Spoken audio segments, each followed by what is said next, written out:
சாதாரண விசில். ஆனா அது ஒரு மாநிலத்தோட அரசியல் களத்தையே கலக்க முடியுமா? எப்படி முடியும்னு நீங்க நினைக்கலாம், கரெக்டா? ஆனா அத பத்தி தான் இப்போ நாம பார்க்க போறோம். ஒரு சின்ன சிம்பிள் எப்படி ஒரு பெரிய புயல கிளப்புதுங்கிறத பாப்போம்.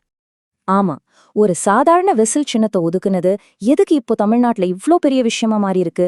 வாங்க, அதுக்குள்ள என்ன இருக்குன்னு கொஞ்சம் டீட்டெயிலா பார்க்கலாம்.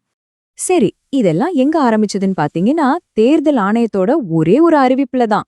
முதல்ல இந்த முழு பரபரப்புக்கும் காரணமான அந்த அதிகாரப்பூர்வ செய்தி என்னன்னு பாத்திரலாம். நியூஸ் இதுதான்.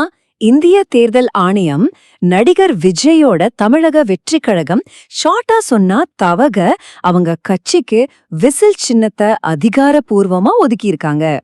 ஆனா இங்கதான் ஒரு இன்ட்ரெஸ்டிங்கான ட்விஸ்டே இருக்கு.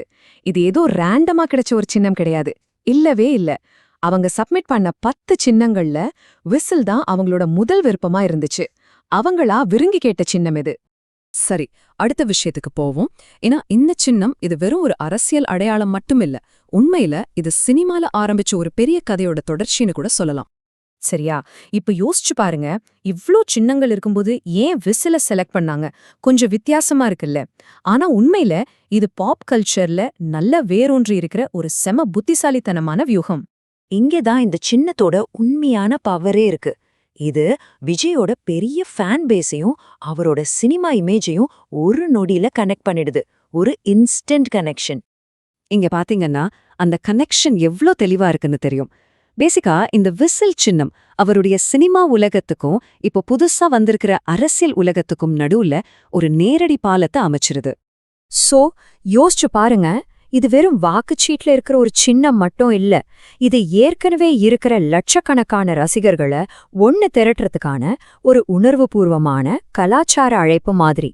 ஆனா நிச்சயமா இந்த ஆட்டத்துல தவக மட்டும் தனியா இல்ல. இப்போ தமிழ்நாட்டோட தற்போதைய அரசியல் சூழல் எப்படி இருக்கு, அதுல இவங்களோட இடம் என்னங்கறத கொஞ்சம் பாப்போம். ஆமா, விஜய் மட்டும்தான் நடிகரிலிருந்து அரசியல்வாதி ஆனாரானா இல்ல.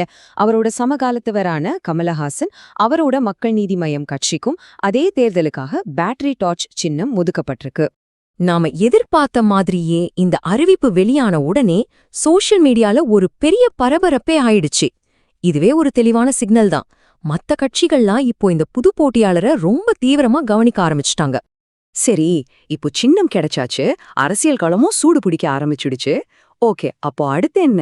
இதெல்லாம் எதிர்காலத்துக்கு என்ன அர்த்தம் கொடுக்குது? ஆமா, 2026 அந்த ஒரு வருஷம் எல்லா வியூகமும் இந்த ஒரே ஒரு வருஷத்தை மனசுல வச்சுதான் பிளான் பண்றாங்க. இந்த விசில் சின்னம் இது 2026 சட்டமன்ற தேர்தலை நோக்கி போற ஒரு நீண்ட பயணத்தோட அதிகாரப்பூர்வ தொடக்கப்புள்ளி. அடுத்த 2 வருஷம் மாநிலம் முழுக்க பிரச்சாரம், அதுக்கப்புறம் இறுதியான போட்டி. சுருக்கமா சொல்லணும்னா இந்த சின்னம் ஒதுக்கீடு பார்க்க ஒரு சின்ன நிர்வாக நடவடிக்கை மாதிரி தெரியலாம். ஆனா உண்மையில இது 2026 பந்தயத்துக்கான ஸ்டார்டிங் கன். பந்தயம் இப்போ அதிகாரப்பூர்வமா ஆரம்பிச்சிருச்சு. இதுதான் நம்ம எல்லாரையும் அந்த இறுதி கேள்விக்கு கொண்டு வருது. 2026ல இந்த விசில் சத்தம் வெற்றிக்கான ஒரு சிக்னலா இருக்குமா, இல்ல வெறும் சத்தமா மட்டுமே போயிடுமா? இந்த கேள்விக்கான பதில தெரிஞ்சுக்க முழு தமிழகமுமே காத்திருக்கு.